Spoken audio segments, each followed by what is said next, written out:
이고요.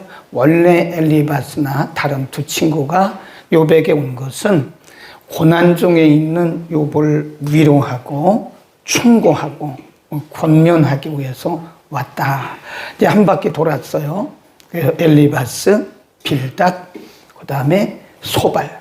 한 바퀴 다시 돌아오는데 지금 엘리바스가 어제 본문에 보면 욥에 대해서 이렇게 얘기하잖아요. 근데 중요한 것은 엘리바스의 그 말이 굉장히 맞고 바르고 정확한 말인데 이 말에 대해서 상대방이었던 욥은 어떤 반응을 보였나, 이게 중요하잖아요. 그죠?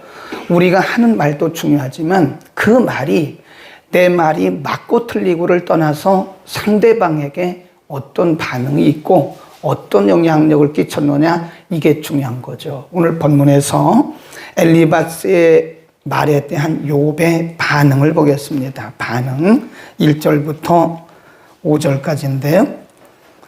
아주 정확하게 그리고 세밀하게 자기의 반응을 말합니다. 1절 욥이 대답하여 가로되 이런 말은 내가 많이 들었나니 너희는 다 거기다 줄봅시다. 번뇌케 하는 아니자로구나. 너희 그러니까 다 포함되는 거예요. 엘리바스를 포함해서 소발, 빌닷까지 다 포함해서 여러분들이 내게 한 말들은 다 맞는데 내게 여러분들은 번뇌하게 하는 안위자입니다. 번뇌케 하는 안위자다. 요즘 번역에 보면요, 번역을 정확히 했어요. 원래 이 번뇌라고 하는 이 단어는요, 히브리 말에 아말이라고 하는 단어인데 요즘 개정개혁에 보니까 정확하게 번역했더라고요. 재난, 나를 곤곡히 하는 안위자로구나. 네, 이 아말이라고 하는 단어는 해악을 끼친다, 그런 뜻이에요. 그래서 어떤 분들에게 miserable, 나를 비참하게 만드는 comforter, 나를 비참하게 만드는 위로자구나. 그러니까 지금 엘리바스는 욥을 위로하기 위해서 한 말이었는데 사실은 그를 더 번뇌케 하고 더욱더 그를 힘들게 하고 더 비참하게 했다는 거죠. 그게 반응이 중요하잖아요. 그 다음에 또 뭐라 그랬나? 3절에 보면 허망한 말이 어찌 끝이 있으랴. 내가 무엇에 격동되어 이같이 대답하는고. 엘리바스와 빌닷과 소발의 그 권면에 대해서 지금 욥은 뭐라고 반응을 하죠? 허망하다. 그 말은 그분들이 한 말들이 다 맞는 말인데 본인에게는 도움이 되지 않았다. 헛된, 허망한 말들이었다. 그렇게 얘기를 해요. 그 다음에 또 이렇게 얘기합니다. 나도 너희처럼 말할 수 있다. 내가 모르는 게 아니다, 그 말이에요. 여러분 지금 나에게 지금 한 말이, 친구들에게 하는 얘기가, 여러 친구들이 나에게 이런 다 얘기했는데 그 말 나도 다 알고 있다. 내가 몰라서 그런 게 아니다, 그런 거죠. 네. 나도 너희처럼 말할 수 있나니 가령 너희 마음이 내 마음 자리에 있다 해도 나도 말할지요. 너희를 치며 너희를 향하여 머리를 흔들 수도 있다. 그래도 입으로 너희를 강하게 하며 입술의 위로로 너희의 근심을 풀었으리라. 참 욥의 반응을 보면서요, 참 우리가 이 말을 잘해야 되겠다 하는 생각을 하죠. 그렇죠? 맞는 말이라도, 내가 하는 말이 맞는 말일지라도 상대방에게는 재난이 아주 miserable, 그 사람의 말이 어쩌면 나를, 또 제 말이 여러분을 비참하게 만들 수도 있다는 거예요. 헛되게. 욥이 그러잖아요. 여러분들이 내게 여러 가지 말들을 했지만 그것은 다 허망한 말이다. 내게는 나도 그거 다 알고 있는 말이고 허망한 말이다. 내가 몰라서 지금 이러고 있는 게 아니다 하는 거예요. 오늘 욥의 반응을 보면서 우리가 몇 가지 생각해 볼 수 있는 것은, 어제 말씀드린 것처럼 지금 엘리바스는 욥의 입장을 헤아렸어요? 헤아리지 않았죠? 욥의 입장을 이해를 안 한 거예요. 자기 입장에서 얘기한 거예요. 그러니까 우리는 거의 저를 포함해서 거의 이렇게 대화를 할 때 내 입장을 고수합니다. 나는 맞는데 당신은 틀린 거야. 네.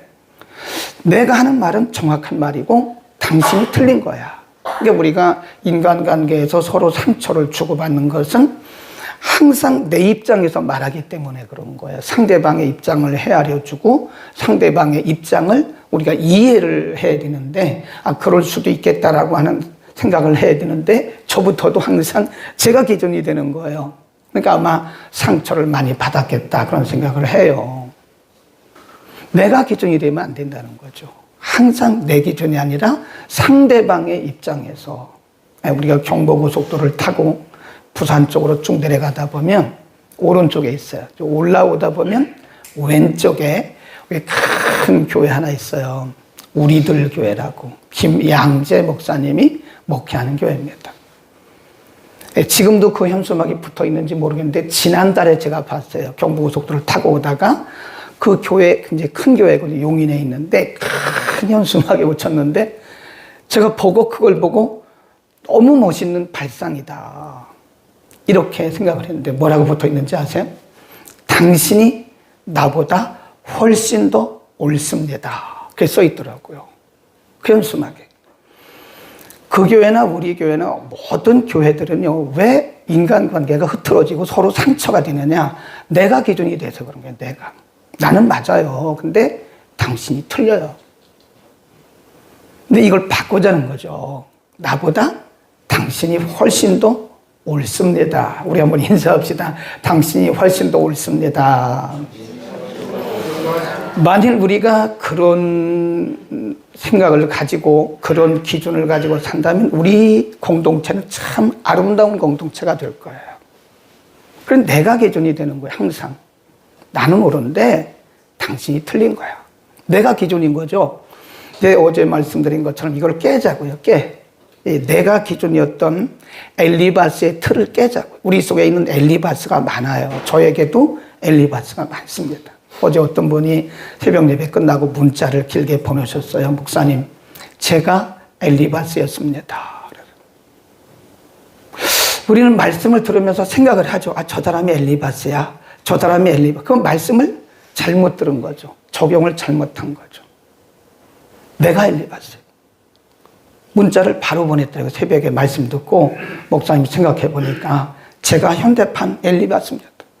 나는 항상 내가 맞고 다른 사람이 틀렸고 남을 정죄하는 그런 삶을 살았는데 생각해 보니까 내가 바로 엘리바스입니다. 회개합니다. 그랬더라니까요. 말씀을 제대로 들은 거예요. 여러분, 우리가 늘 말씀드리지만 욥의 친구들이 한 말은 틀린 말이 없다니까요. 다 맞는 말이에요. 욥의 친구들이 보통 사람들이 아니거든요. 예? 우리가 친구를 보면 그 사람을 알 수 있다고 그러잖아요. 욥이 아무나 친구 할 수도 있겠지만 그러나 아무나 욥을 위로하게 왔겠습니까? 그렇지는 않잖아요. 엘리바스나 빌닷이나 소발이 보통 사람들이 아니라고요. 이들이 한 말이 다 맞아요. 그런데 우리가 한 말이 맞고 틀리고 이것 중요한 게 아니고 상대방에게 어떤 영향력을 끼치느냐 이건 거예요. 왜 잠언에 보면 언어에 대한 말씀이 참 많습니다. 우리가 사실은 상처를 주고받는 게 말 때문에 그런 거잖아요. 이 말만 잘해도 차라리 말을 안 해도 오히려 상대방에게 은혜가 될 수 있더라고요. 잠언에 보면 이런 말씀이 있어요. 우리가 새벽에 이웃집에 가서 축복을 하는 거예요. 얼마나 좋은 일이에요. 축복하는 건데. 그러면 새벽에 이웃집에 가서 축복하는 것은 저주처럼 들린다는 거예요. 한번 찾아봅시다. 잠언 27장입니다.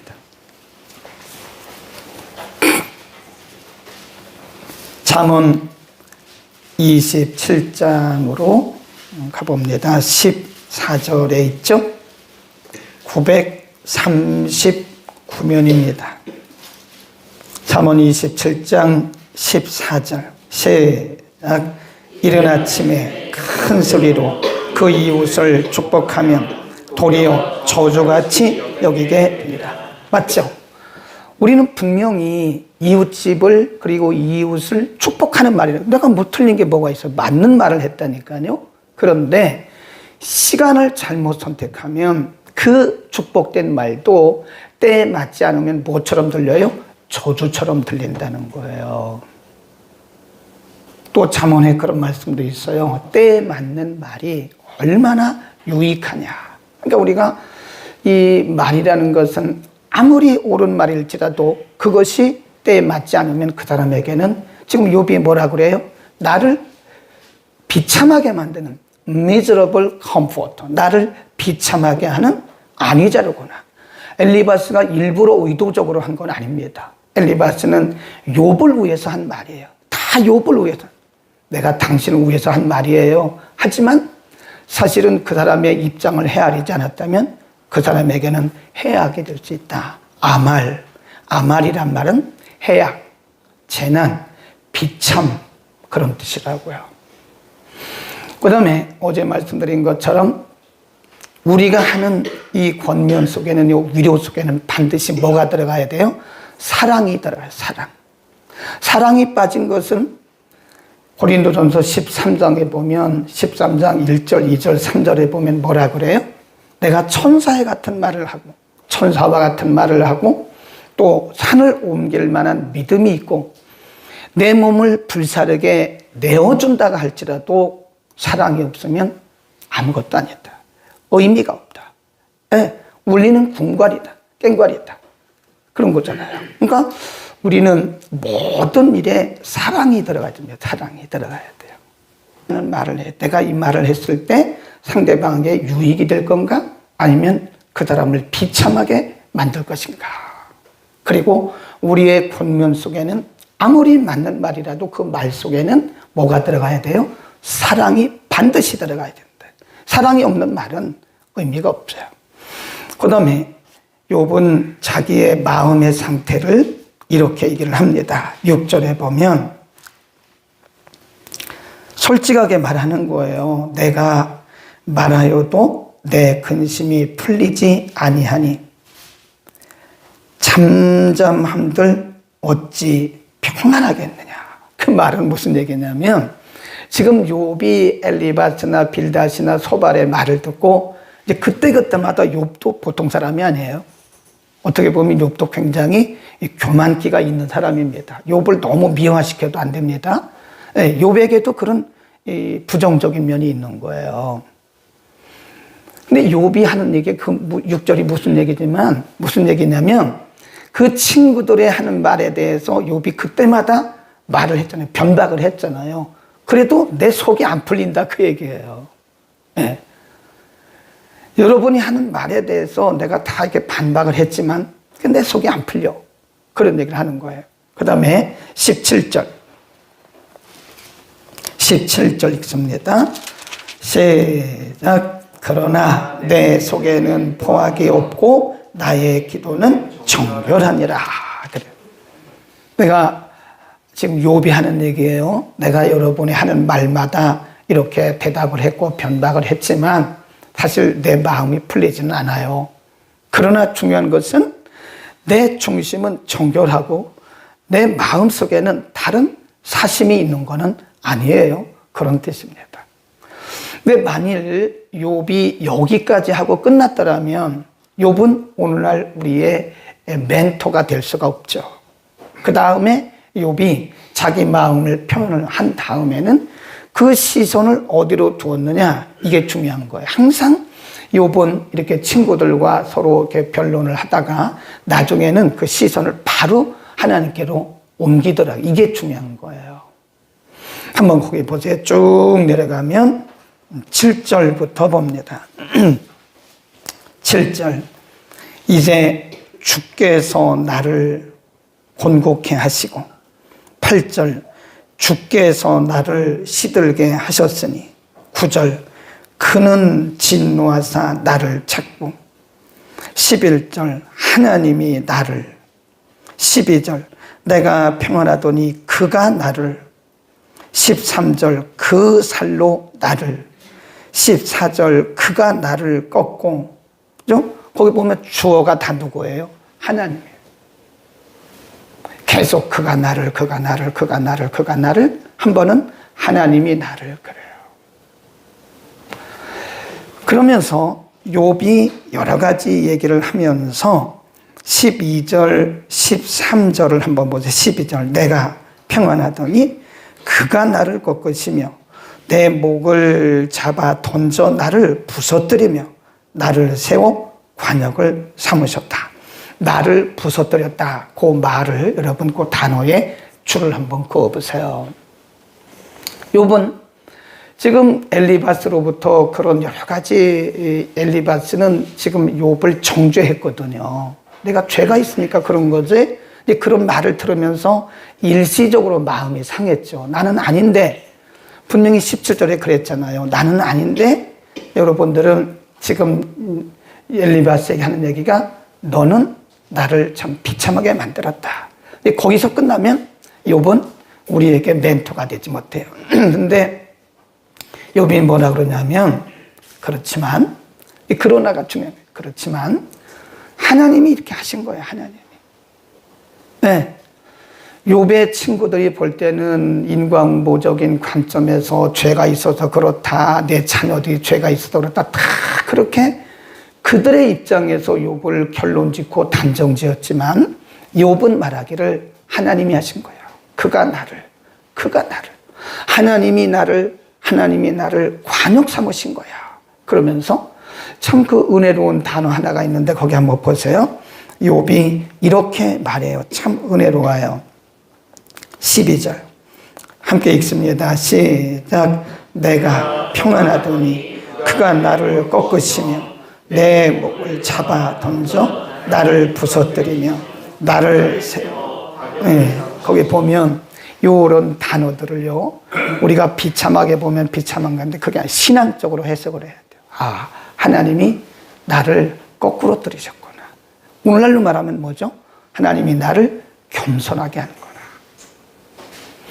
하나님이 이 과정을 통해서 어쩌면 그 친구들의 그런 말들을 통해서 비참한 상태에 마음의 상처도 받고 했지만, 그러나 가만히 생각해 보면 내가 지금 경험하고 있는 이런 고난이나 고통이나 친구들로부터 그런 들은 말들이 나를 겸손하게, 나를 거꾸로 들이는구나. 하나님이 나를 관역 삼으셨구나. 아멘. 그러면 우리에게 은혜가 되는 거예요. 네.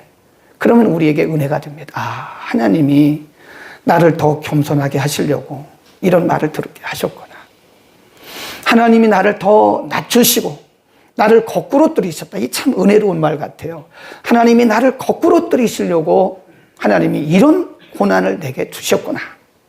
그러니까 지금 욥이 이런 고백을 한 게 참 대단한 거예요. 주어가 하나님이에요.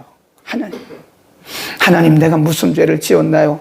이것보다는 하나님 그럼에도 불구하고 하나님이 나를 거꾸로 들이시고 23장에 보면 나를 단련하셔서 정금같이 나오게 하기 위해서 하나님이 이렇게 하셨군요. 얼마나 은혜롭습니까? 만일 욥이 요 단계까지 성숙하지 못했다면요, 욥은 상처투성입니다. 욥의 친구들이 한 말들이 욥을 더 비참하게 만들었어요. 네. 욥과는 상관이 없는 말이거든요. 욥과는 그게 적용이 될 수 없는 말인데 욥의 친구들은 그거를 다 자기들의 입장에서 욥에게 다 적용했잖아요. 얼마나 상처가 되겠어요. 그걸 애매한 말이라고 그래요. 억울한 말이라고 그럽니다. 그러나 욥은 그렇게 생각하지 않았다는 거죠. 아, 하나님이 나를 관역 삼, 얼마나 은혜로워요. 그 많은 사람들 가운데 관역이란 말은 표적 삼았다는 거 아닙니까? 하나님이 나에 대해서 이렇게 관심이 크시구나. 아멘. 하나님이 수많은 사람들 가운데서 나를 나되게 하시고 나를 겸손하고 나를 성숙하게 하기 위해서 하나님이 내게 유익을 주기 위해서 그 수많은 사람들 가운데 나를 관역 삼으셨구나. 얼마나 은혜가 되는 말이에요. 만일 저나 여러분이나 하나님께서 그냥 방치해 두시면 우리는요, 나중에 가면 형편없는 사람으로 우리 스스로는 내가 잘한다고 생각하지만 그렇지 않더라고 보니까요. 내가 잘하고 있다고 생각하지만 그렇지 않아요. 누군가가 우리를 이렇게 말해주는 게 은혜입니다. 은혜예요. 그 당시는 그것이 우리를 아프게 하고 비참하게 할 수 있어요. 자존심 상할 수 있습니다. 그러나 그거를 자존심 상한다고 생각하면 안 돼요. 하나님이 나의 자존심까지도 깨뜨리시는구나. 아멘. 은혜로 받으라고, 은혜로. 참 욥이 대단한 분이에요. 그런 거 보면 어떻게 보면 교만한 것 같은데 어떻게 보면 우리에게 너무 멋진 멘토다. 거기 한번 보세요. 또 그렇게 얘기합니다. 14절 시작. 그가 나를 꺾고 다시 꺾고 용사같이 내게 달려든다. 하나님이 나를 단련하시고 또 단련하시고 또 단련하시고 용사처럼 나를 꼼짝 못하게 만드시는구나. 하나님이 나의 자존심을 꺾고 나의 의로운 척하는, 욥도 어떻게 보면요, 그 앞부분에 가보면 의로운 척하는 그런 면도 있어요.